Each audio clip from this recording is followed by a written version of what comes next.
নমস্কার বন্ধুরা, কেমন আছো? আশা করি সবাই ভালো আছো। আমি ঐশী আজ আবার একটা নতুন ভিডিও নিয়ে চলে এসেছি। পেঁয়াজ রসুন ছাড়া মাশরুম কারি।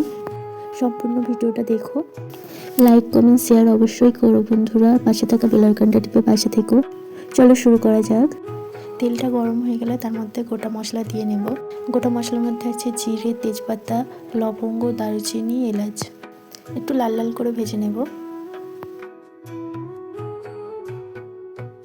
তারপর বেটে রাখা টমেটোটা দিয়ে দেব।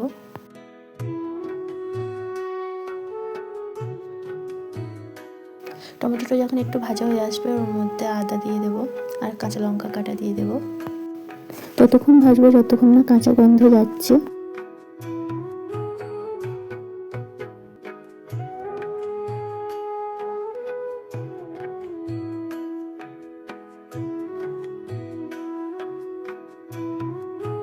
এরপর বেসিক কটা গুঁড়ো মশলা দিয়ে নেব, যেমন লঙ্কার গুঁড়ো, হলুদ গুঁড়ো, জিরে গুঁড়ো, ধনে গুঁড়ো।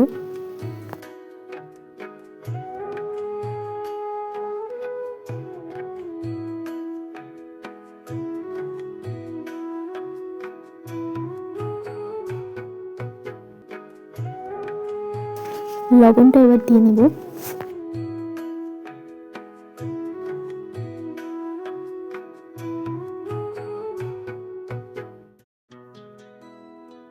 এরপর সবগুলো একটু ভালোভাবে মিশিয়ে নিয়ে একটু জল দিয়ে দেবো, যাতে না মশলাগুলো পুড়ে যায়। মশলাগুলো একটু এই জল দিয়ে ভালোভাবে কষিয়ে নেব।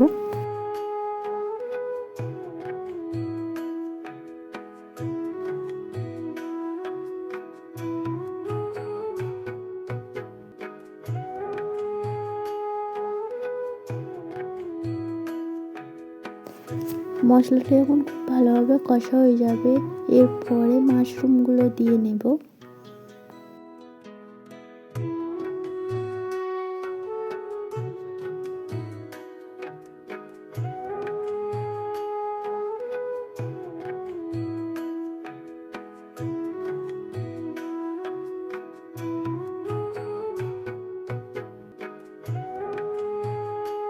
মাশরুমগুলো যখন এইভাবে কষা হয়ে যাবে, এবার গরম জল দিয়ে দেব।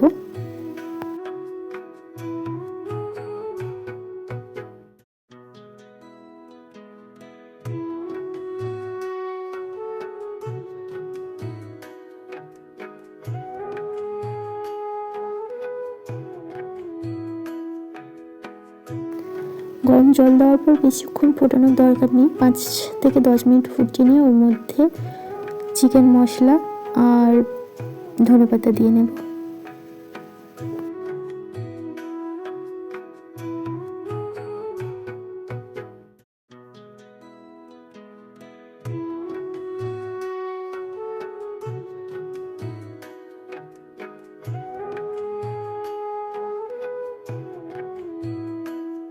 তারপরে রেডি হয়ে যাবে। রুটি দিয়েও সার্ভ করতে পারো, পরোটা যে যেটা দিয়ে খাবে সেইভাবে সার্ভ করতে পারো।